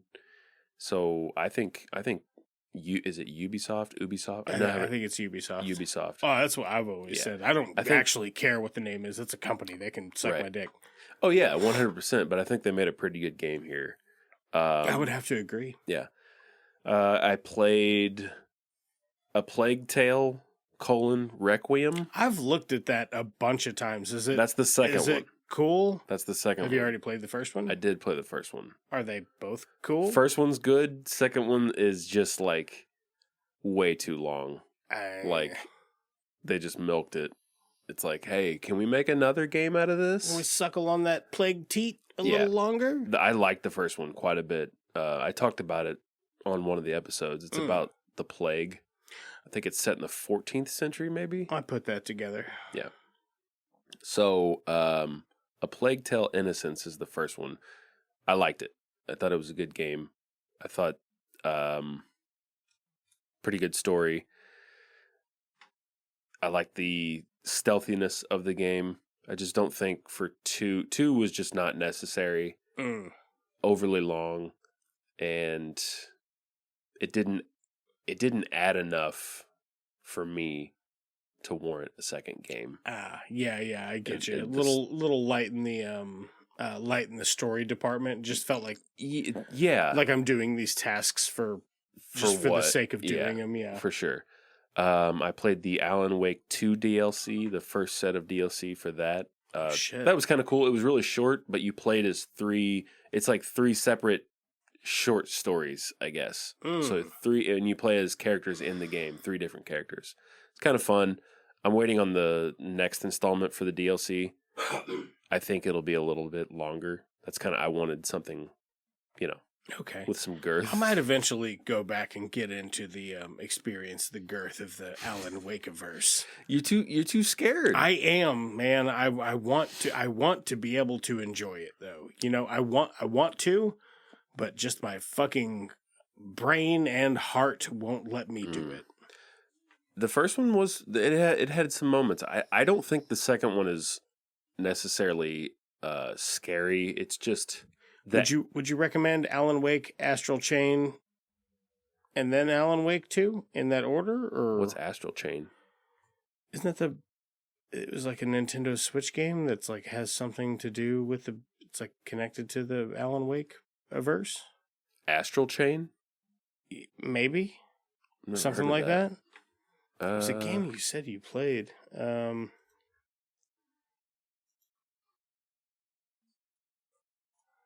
You've got me confused. You've got me confused with someone. Astral Chain is a video game, but it's a hack and slash game on Nintendo Switch. Yeah. Control. Oh, Control. Oh, Control. Yeah. Not even close. No, they came out around the same time as they did. Is where I got fucking confused. Oh, Control, I would say. I mean, I don't know. I guess Alan Wake and then Control and then Alan Wake 2. Okay. Yeah. I think you would quite enjoy Alan Wake 2. It is such a unique video game. I've never played anything like it. Just the structure of the game it's fantastic. It really is. It's just I like that. I don't know. I wish I could just say, "Hey, man, power through Alan Wake," but I get it. The atmosphere, it's fucking creepy. There are times when you're like, you just feel like something's behind you. You're like, "What the fuck?" I get it. It's creepy. It induces so much anxiety that I can no longer enjoy it. You know what I mean? 2 is less that and more of the atmosphere of, because like a lot of Alan Wake 1 is you're in a forest, and that makes it creepier, I think. Yeah. The second game, a lot of time you're in a city, and it is dark. It's still kind of a weird vibe, but I don't know, maybe not as scary. Okay. So that's about all. I've watched a couple things. I'm still watching Toast of London, which is a comedy series that I think I shared with you recently. You did. That's about it. I've been watching a little bit of I Think You Should Leave with Carrie because she's never seen it. She enjoying it? Yeah, she likes it. Nice. Yeah. I tried to watch Tires. I couldn't get into it. I couldn't get into it. Nah. Not funny. I watched 2 episodes and was like, no, it's not for me. I watched most of an episode and I was like, this is not funny. Yeah. It's like bro humor kind of, but not well done. Yeah. Yeah, I don't know. I think it's just, he's hot right now, strike while the iron's hot kind of thing. Right. Go ahead, man. What you got? I know you got a lot. Let's talk about it. I watched the entirety of Silicon Valley, which I've never seen. Wow. All 6 seasons. Damn. Yeah. I watched all that for starters. How'd you like it? I fucking loved it. Dude. Yeah? I started it. I watched 2 episodes and I just could not bring myself stop masturbating to turn it off or to let go of my dick. It was those 2 things. Good stuff. Yeah, have you seen it? No, I haven't seen it. It's on our list. I thought you were somebody that had always recommended it to me. Nope. Okay, weird. I thought that was going to fill like 10 minutes of the show. Because I'd be like, hey, it would be like me going, you know what? Since last time I saw you, I watched all of Game of Thrones. You know what I mean? Though. No. Watch that. That's a great show. I've seen clips and I'm like, man, this is super funny. It's not so old that it's fucking dated. Right. And it's weird. As the show goes on, the most abrasive character I find is TJ Miller. And then at like the end of season 4, when I'm like, get on my fucking nerves, they get rid of him. He's just not on the show anymore. I guess which was due to him like not showing up to shoots and like being high or under the influence on the set. You know what I mean? Which is what his character did, but you know, you be a professional. Anyway, so I watched all of Silicon Valley. I am caught up on The Boys. Oh, you watched the newest season? Seen any of that? No. Okay. So here's the thing. Is it okay? With The Boys, I'm getting a little tired of the same old shit. Yeah. Does that improve with season 4? I think it does. I think that season 3 is a lot of setup, and season 4 is when the dominoes start dropping. And there's only going to be one more season. I do know that. So yeah. This is it working its way to a close. And thus far, I have been thoroughly entertained. Okay. With the direction that it's taking. I mean, there is some fucking banana shit that happens, and some of it is very much like,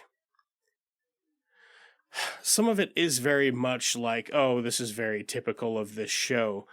Of course it is, because in this universe that exists, these people exist that have these fucking powers, and they would be gods among mortals. Yeah.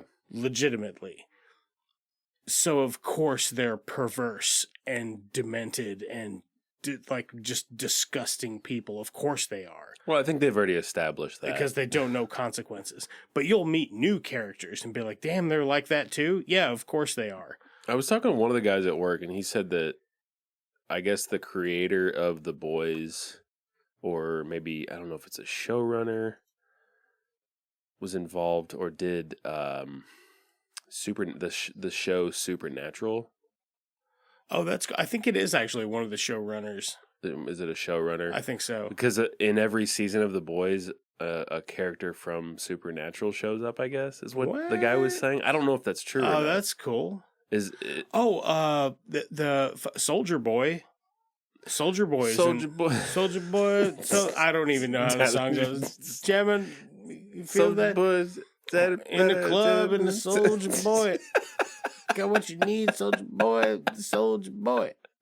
Just keep saying Soldier Boy.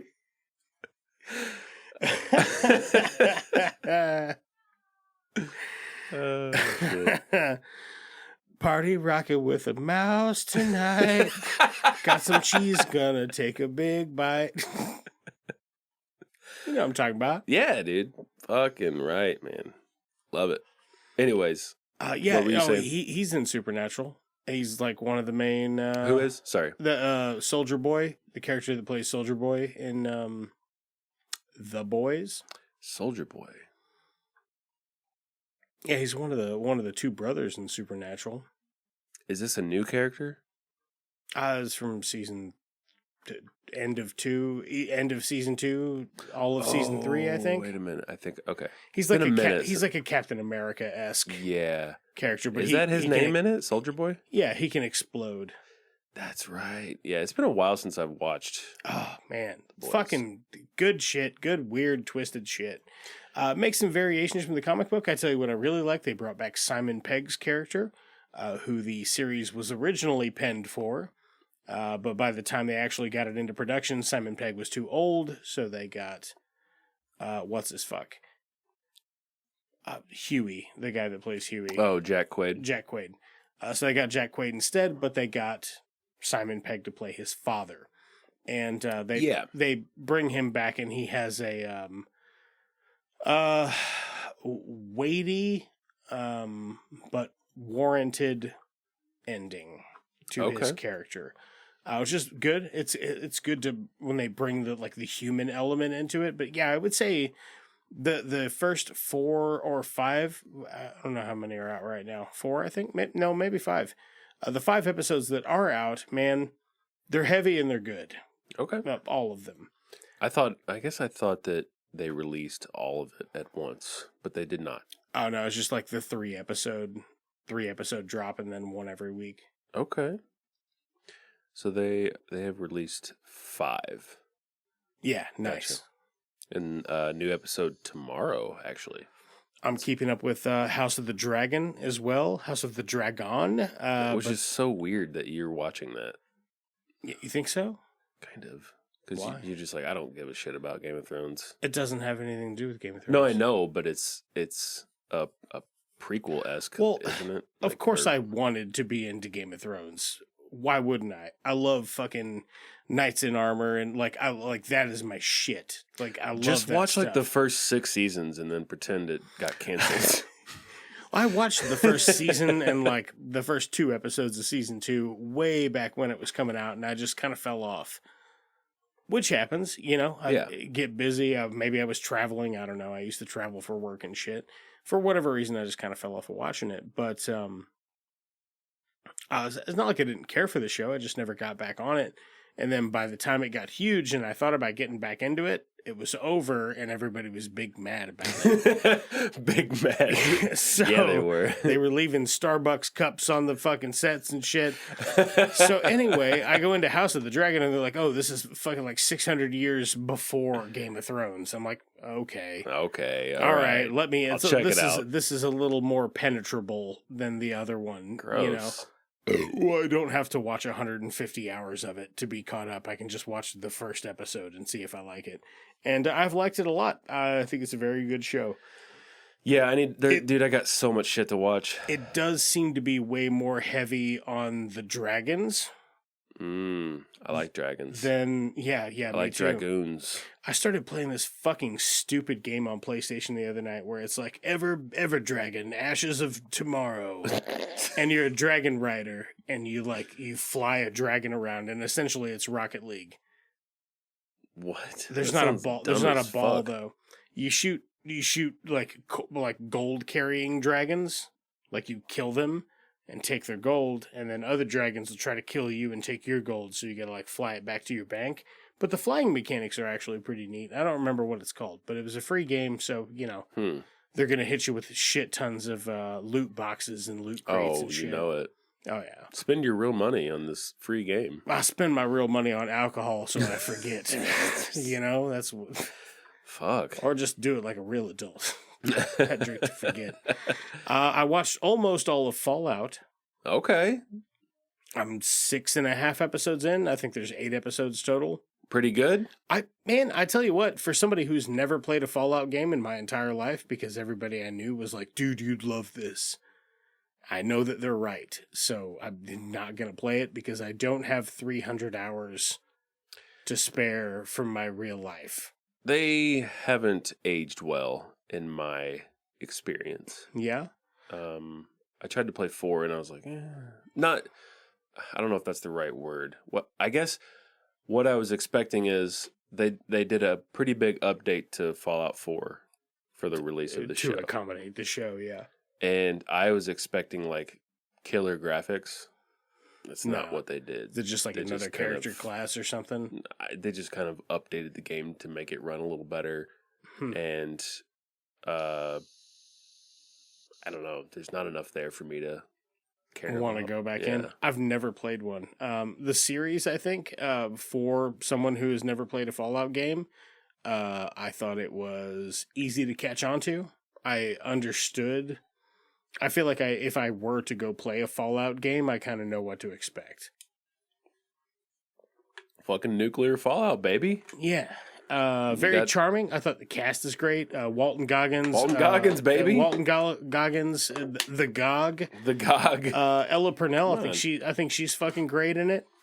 God, what's his name? Chris Parnell shows up in it as a Cyclops, which is pretty fun. Chris Parnell. Yeah. The comedian? Yeah. That's fucking crazy. He's in like fucking Bob's Burgers and fucking Archer and all kinds of. He does a lot of voiceover work. He's the voice man. Yeah. He's Chris Parnell. I can't do it. Come on there, Danny. He's fucking. Says here. I can't do it. Poop. You got a poop mouth. From Anchorman. Yeah, he's an Anchorman. I mean, he's Garth. in a lot of shit. He's Garth in Anchorman. Why would you just say that, Rod? So there's a bunch of angry San Diegoites. I mean, fucking SNL. He's got Lonely Island. Yeah. He was in that one He's song. He's got audio credits. He's on got Lonely audio Island. credits. Don't even fuck with me. And I watched Monkey Man. Yeah, how was it? Which I think we actually might have talked about before, but just to touch on a little more, boy, I tell you what, it's John Wick if somebody had a slightly bigger hard-on for cinematography than they did action. And also, it was more than just somebody killed his dog, and now he's gonna have to kill 10,000 assassins. This is just like, it's a guy who's like, I have to kill these 10 people. Instead of a guy who has to kill everyone. Has to kill everybody on planet Earth because all of us are assassins. Seriously. I can't wait till I get the John Wick text message because I keep this gun in my butt all the time. You know what I mean? And I'm starting to break out, being honest. It needs to come out. I need to get it out. Yeah, I need to get it out and leave it out. But I'm waiting for that John Wick text. Somebody's going to give me a gold coin. And then, I'm going to buy a boat. And I'm going to go sailing. I can sail with my big butthole. As far as games, man, what else did I play? I played some fucking, God, what was that game I asked you if you ever played the other day? Your Little Fox? Oh, Tunic? Tunic. Maybe? Yeah, I played some Tunic. That's a pretty fun game. Tunic? It's very old school Zelda style game. Okay. I dig that. Like very top down. You start out, you don't have a weapon, you have like a stick. So you have an inferior weapon and you have to go get the hidden sword or whatever. You know what I mean? It's top down? Yeah, it's pretty much top Big down. on top down. Well, I know you liked Link's Awakening, and it very much has that same feel. Like very puzzly. You have the map is only so big, so you have to like go back to where you were previously. Very, very similar, but I really enjoyed it. I thought it was really charming. I'm probably 4 or 5 hours in on that.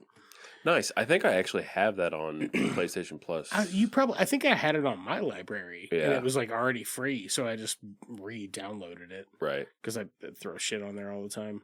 Nice. I'll have to check that out. Yeah, fucking A. I would. I need a new game to play. Is there anything you're looking forward to that's coming out? I watched Inside Out 2 and the Garfield movie. What? I watched Inside Out 2 and the Garfield movie. Oh, okay.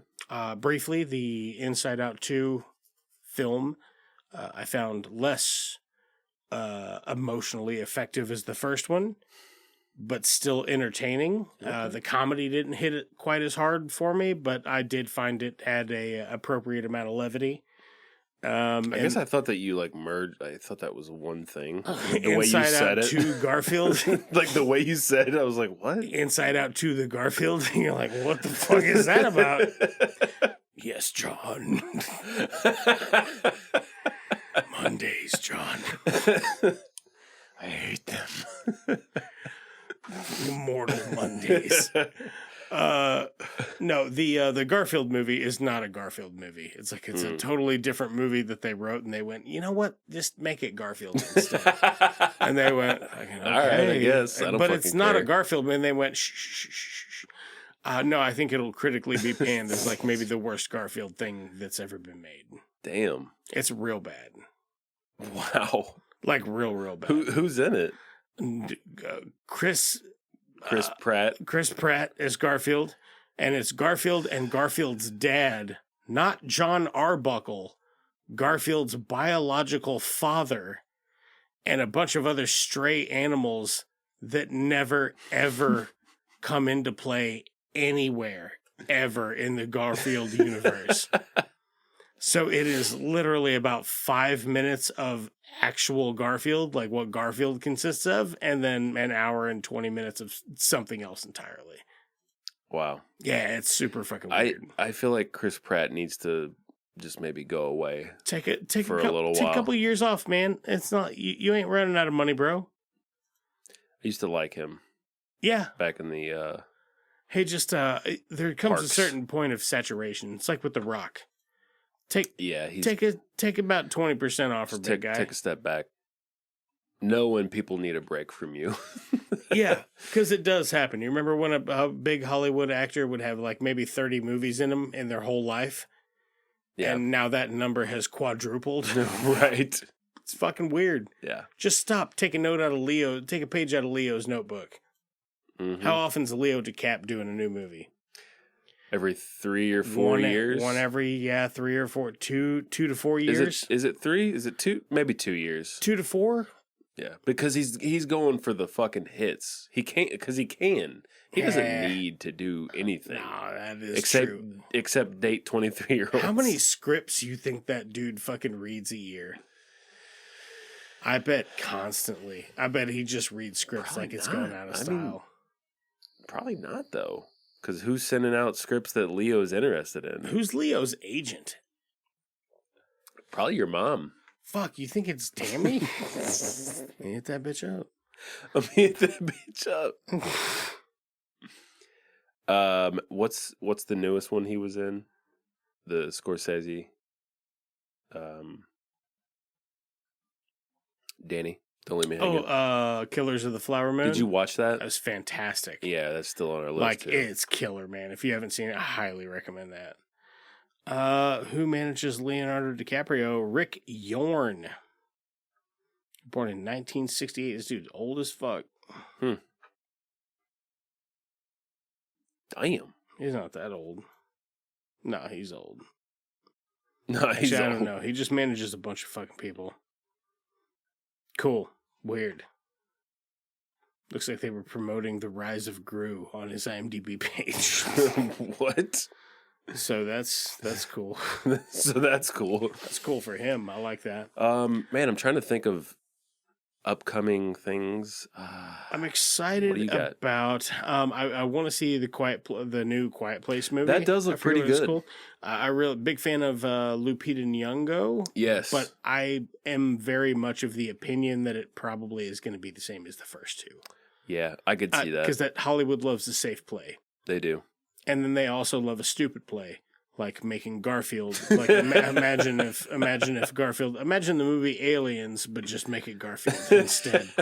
You know what I mean? Les Mis. It's just Les Mis, but it's Garfield instead. Yeah. And I'm super excited. Speaking of Alien, I'm super excited for Alien Romulus. I don't think I know about that. Oh my god, we're gonna watch the Romulus. We're gonna watch the trailer right after this. It looks fucking sick. Who's in that? Just a bunch of people that I'm Randoms. not super familiar with. Yeah. I like that. And it looks fucking like panic-inducing, horrifying, which is what I like in a horror film. I like for horror films to actually be scary, and it looks from the trailer like it is very much that. Nice. A lot of like fucking cool sci-fi space shit, and then just the horror of imagine this scenario. Yeah, really looking forward to that. But I think that's all I've got. You have anything else, Birdman? Man, I don't think I have anything. I've been so fucking busy with work. I've been so busy. I'm slacking. I've been so busy twerking it. Twerking too, yeah. Well, just a lot of twerking. I just got back from vacation, so it's like my entire. Oh, actually, I guess I could talk about that for a minute. I went on vacation, like literally the longest vacation I've ever had as an adult man. Where'd you go, Bonterre? East Bonterre. I'm trying to catch that gator. Yeah, I went to town. So here's what happened: somebody released a fucking pet alligator in a fucking public pond in the town that I live in. So I originally heard it was about 20 inches, and I was like, I'll go catch that motherfucker and stomp it to death, and then just be like, ha, what a cool story. But evidently it's substantially larger than 20 inches. And people have been like fucking scared of it or whatever. But I went out there and tried to catch it a couple of times. No luck. I did go on a probably 6 or 7 hour long fishing trip by myself. Did great. Probably caught 20, 25 on the day. Really good time. Did some swimming. Tried out some of my new gear.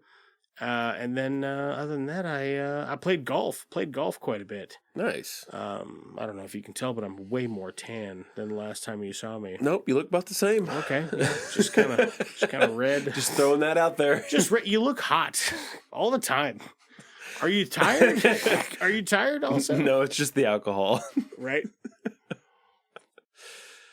But yeah, that was it. No, I had a fucking great vacation, and here we are, the 4th of July, and I still have this handlebar mustache my wife hates. And looks good on you. Fucking excited. I'm excited to be free for a little while longer. Excited to celebrate America for a few more months. Yeah, that's like for previous victories, not in the upcoming ones, I don't think. But anyway, that'll it. Come on, man. That'll do it for us this time. Jesus fucking Christ. That will do it for us for now. This time that you've listened to the show. Don't stop. I'm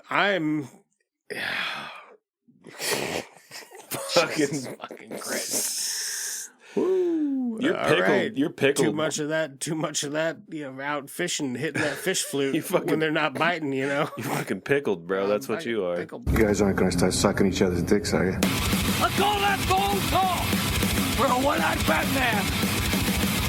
Can I make a suggestion that doesn't involve violence? Or is this the wrong crowd?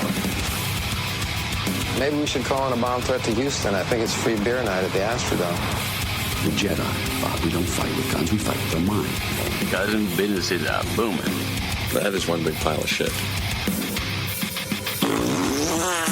Jog on.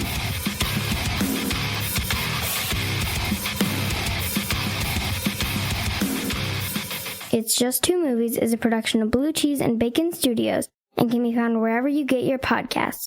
All right, special thanks for the people who helped make this show. That is going to be Russ, Tafari, God-Sized and Growing, and Sons for our music, Lamplighter Productions for our artwork. Oh, yeah, I definitely want to throw out a thanks to Dave, who takes care of our YouTube platform, and Justin, who has started doing our TikTok. You can find us on TikTok at Just Two Movies Pod. Yeah, so hit us up on socials and tell your friends and leave us a like if you could. That's the show. You're not human, are you? I'm in Beastmaster. Oh. Have you seen my handlebar mustache? It helps me podcast. It actually noise cancels out the fucking stuff that comes out of the rest of my mouth. Is that for 4th of July? Yes. Nice. Yes. Last time it was for vacation, and this time it's for 4th of July. And then I'll just be back to... Regular Danny? Regular old beard Danny. Are we recording? Yeah. Oh, okay. We just haven't started the show yet. I have the spirit of a documentarian. We're always recording. I like that. Or the NSA, whichever one you like.